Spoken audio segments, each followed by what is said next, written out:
조합제TV 시청자 여러분 안녕하십니까. 2018년 12월 28일 밤 10시 5분입니다. 약 1시간 전에 청와대 특별감찰반 출신 김태우 수사관이 채널A와 단독 인터뷰를 했습니다. 육성으로 이야기를 했습니다. 얼굴은 보여주지 않았습니다. 여기서 아주 충격적인 내용을 공개를 했는데 이것은 현재 검증이 안 된 이야기입니다. 그리고 현재로는 일방적 주장이라고 봐야 됩니다.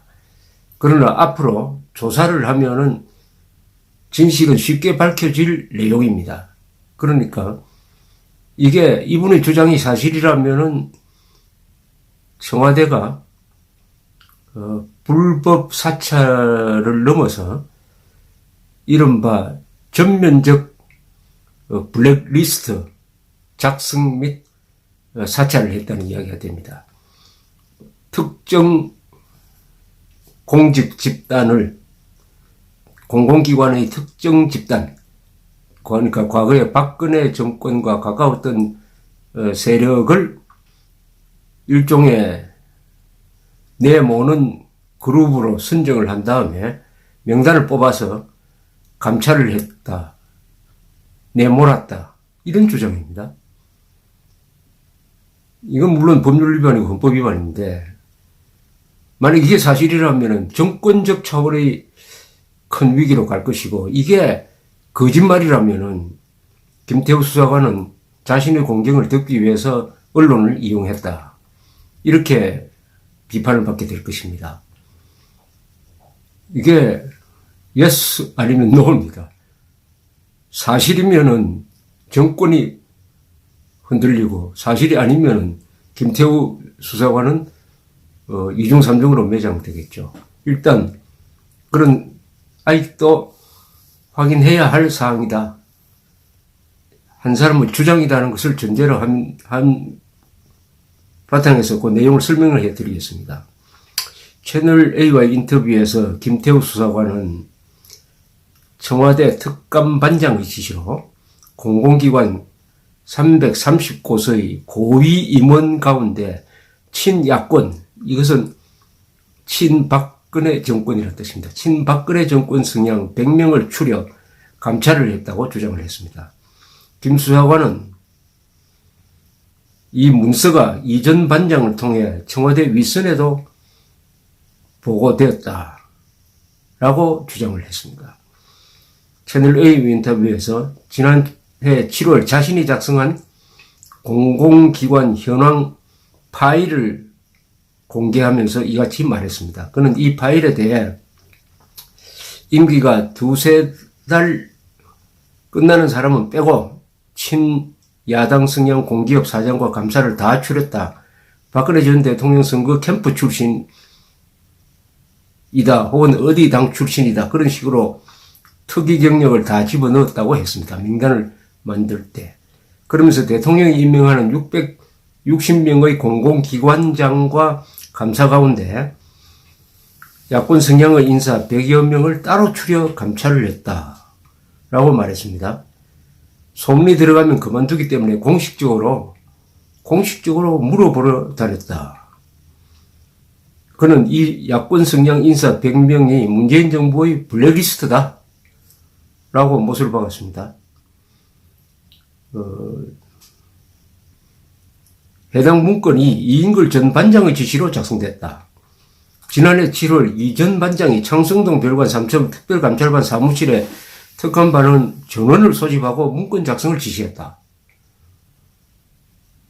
이 전 반장이 공공기관 감찰을 한다고 하면서 전체 리스트를 이런 식으로 뽑자면서 화이트보드에 엑셀 자료를 만들으라고 당시 상황을 설명까지 했습니다. 그러면서 이 전 반장이 블랙리스트에 오른 관리 대상을 각 특감반은 별로 배분해 주었다. 김 수사관은 다른 특감반원도 블랙리스트 작성에 참여했다. 블랙리스트 완성본은 이 전 반장을 통해서 더 위선에 보고됐다는 게 김 수사관의 주장입니다. 그는 특감반원이 배분받은 대로 감찰 활동을 해서 보고 내용을 기재해 넣었다. 완성되고 나서 이인걸 특감반장한테 보고를 했다. 이인걸 특감반장이 반부패 비서관에게 보고를 했다. 뭐 이렇게 이야기를 했습니다. 그러니까 이 사람 말대로 하면 이 특별 감찰반이 조직적으로 거의 전원이 이 100명의 전 정부 관련 인사를 내보내기 위해서 리스트를 만들고 약점을 잡기 위해서 감찰을 했다 하니까 이걸 확인하기가 참 쉽게 됐습니다. 김 수사관 말고 다른 사람들도 같이 참여했다는 이야기 아니겠습니까? 같이 참여했다. 그리고 윗사람 지시대로 했다. 또 이렇게 작성하자는 감찰반장의 지시 내용이 있었다. 그 지시 내용을 들은 사람은 자기뿐만 아니라 전원이 다 들었다. 전원이 다 들었다. 특검반은 전원을 소집하고 이 전 반장이 특검반은 전원을 소집하고 문건 작성을 지시했다. 이러니까 이거 확인하기는 쉽게 됐습니다. 쉽습니다. 근데 이 내용이 워낙 엄청납니다. 그죠? 왜냐면 전 공공기관을 다 상대로 했다. 해서 조사를 해가지고 그 중에 100명을 내보낼 사람 100명을 추렸다. 그리고 약점을 잡기 위해서 계속 탐문을 했다. 조직적으로 관여했다. 상부의 지시가 있었다. 또 위에 보고를 했다. 이러면은 한두 사람의 일탈행위도 아니고 조직적으로 들어갔다는 이야기인데, 그러면 김 수사관 말고도 같이 일했던 사람들이 나도 그렇게 했다라는 증언이 앞으로 나올지 어떻게 될지 그렇습니다.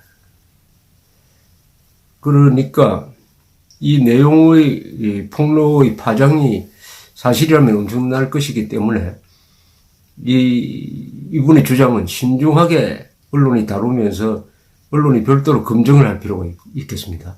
물론 수사기관이 조사를 하게 되겠죠. 수사기관의 공정한 수사, 언론의 공정한 보도가 김 수사관의 말이 사실인지 아닌지를 판명해 줄 것이라고 생각합니다.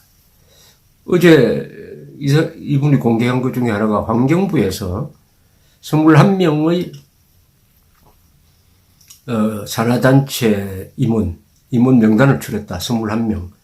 그 중에서 내보낼 사람으로 규정을 하고 그 동향, 요새 어떻게 동향을 보이는지도 적었다.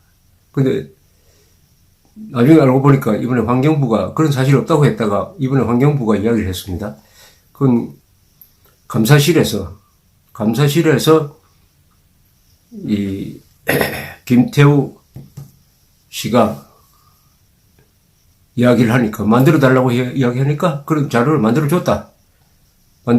그러나 위선의 지시를 받고 만들어 준 건 아니고 김태우 수사관이 요구를 하니까 만들어 주었다. 이렇게 시인은 했습니다. 시인은.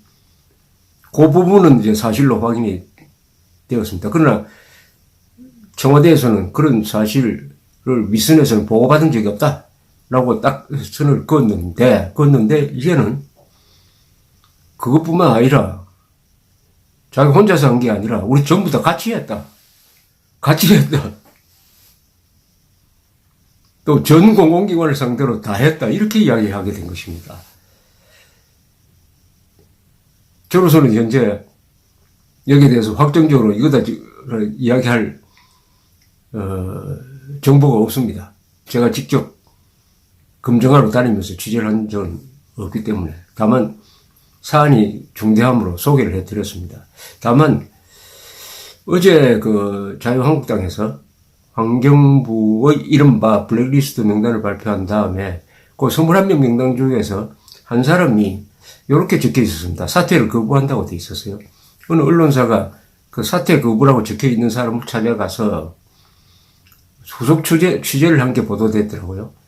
당신 압력을 받은 적이 있느냐? 사퇴 압력을 받은 적이 있느냐 하니까 이 사람 압력 받은 적이 있다고 했습니다. 압력을 상부로부터 받았다라고 했습니다.